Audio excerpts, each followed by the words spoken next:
गांव की पुरानी हवेली में रहना एक अलग ही अनुभव था। हवेली का हर कोना जैसे किसी रहस्य से भरा हुआ था। उसकी खिड़कियों का रात में अजीब तरह खड़खड़ाना, गलियारियों में अचानक से ठंडी हवाओं का झोंका और छत पर रात को अकेली खड़ी मेरी देवरानी निशा, यह सब कुछ मुझे बेचैन कर रहा था। निशा का शांत स्वभाव और उसकी उदासी से भरी आंखें में छुपा हुआ दर्द हमेशा मुझे किसी अनजाने रहस्य का एहसास दिलाता था। कई बार मैंने उसे रात में अकेले छत पर खड़ा देखा।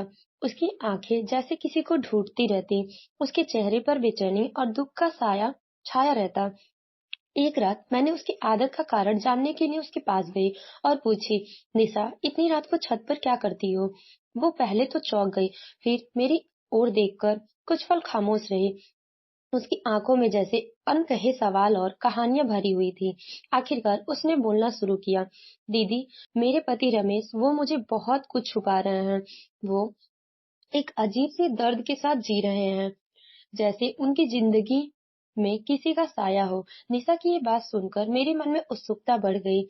मैंने उससे पूछना जारी रखा और आखिरकार उसने अपने दिल की बात खोलकर रख दी। उसने बताया कि मेरे पति रमेश पहले किसी और से प्रेम था। उनकी पहली पत्नी मीनाक्षी, जो उनकी जिंदगी का हिस्सा थी और जिसे वो बेहद प्यार करते थे। रमेश और मीनाक्षी का रिश्ता बहुत गहरा था। वो दोनों एक दूसरे के लिए अपनी जान भी दे सकते थे, लेकिन एक दिन जब मीनाक्षी गांव के पास वाले जंगल में किसी काम से गई, तो वो फिर कभी वापस नहीं आई। उसकी मृत्यु रहस्य परिस्थितियों में हुई थी। लोग कहते हैं उसने खुद को खत्म कर लिया, पर किसी ने उसकी आत्मा को जंगल में भटकते देखा था। रमेश इस घटना से पूरी तरह टूट गए थे। मीनाक्षी के बिना जीना उसके लिए असंभव हो गया था और वो अक्सर रातों में उस जंगल में जाकर उसकी आत्मा को शांत करने की कोशिश करते। निशा की आंखों में आंसू थे। उसने मुझसे कहा, वो हर पूर्णिमा की रात जंगल में जाते हैं मीनाक्षी की आत्मा से बात करने और उसे मुक्त करने के लिए। मैं जानती हूँ कि उनका मेरे प्रति भी प्यार सच्चा है, पर मीनाक्षी की याद में वो खुद को खो चुके हैं। मैं जानती हूँ कि वो मीनाक्षी को हमेशा याद रखें, लेकिन उनकी जिंदगी में अपनी एक जगह बनाना चाहती हूँ। उस रात रीसा की आंखों में जो दर्द मैंने देखा, उसने मेरे दिल को झकझोर कर रख दिया। मैंने उससे कहा, तुम्हें एक बार खुलकर रमेश से बात करनी चाहिए। शायद वह तुम्हारे दर्द को समझेंगे और तुम्हारी भावनाओं को सम्मान देंगे। निशा ने मेरी बात मानी और अगले ही दिन रमेश से अपनी भावनाओं को साझा करने का साहस जुटाया। रमेश ने उसकी बातें सुनी और मीनाक्षी के प्रति अपने दर्द को साझा किया, लेकिन निशा की सच्चाई और उसके धैर्य ने रमेश को अपनी एक गहरी पीड़ा से बाहर आने का फैसला दिया। धीरे धीरे निशा का प्यार और सहानुभूति रमेश के लिए मीनाक्षी की याद के दर्द से बाहर निकालने का जरिया बन गई। अगली पूर्णिमा की रात निशा और रमेश ने फैसला किया कि वो दोनों उस रात मीनाक्षी की आत्मा को शांत करने के लिए जंगल में जाएंगे।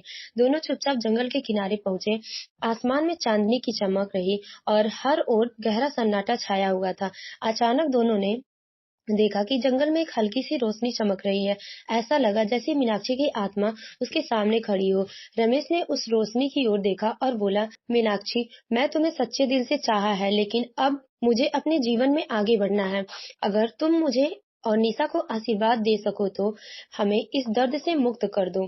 तभी वो रोशनी तेज हो गई और निशा ने महसूस किया जैसे मीनाक्षी की आत्मा उसे कुछ कह रही हो।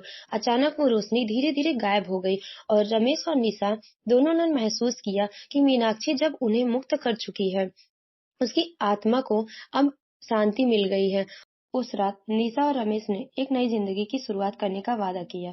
दोनों का दिल हल्का महसूस हुआ, मानो उन्होंने वर्षों का बोझ अपने कंधों से उतार दिया हो। अब निशा की आंखों में एक नई चमक थी और रमेश के चेहरे पर एक नई मुस्कान। उस दिन के बाद निशा और रमेश ने एक दूसरे के प्रति अपने प्यार को पूरी तरह स्वीकार किया। हर पूर्णिमा की रात अब उनके लिए डरावनी नहीं, बल्कि प्यार और शांति का प्रतीक बन गई। अब हवेली की खिड़कियों का खड़खड़ाना भी उनके दिल में किसी डर या रहस्य की आवाज नहीं, बल्कि उनकी प्रेम कहानी की मधुर ध्वनि थी। इस तरह निशा और रमेश की जिंदगी में एक नया अध्याय शुरू हुआ। दोनों ने एक दूसरे के साथ एक सच्चा रिश्ता जीना शुरू किया, जहां उनके दिल में न केवल एक दूसरे के लिए प्यार था, बल्कि उन दोनों के बीच एक अदृश्य ताकत, आशीर्वाद भी था, मीनाक्षी का। Thank you for watching my video and ये स्टोरी आप लोग को पसंद आया तो प्लीज सब्सक्राइब माई चैनल।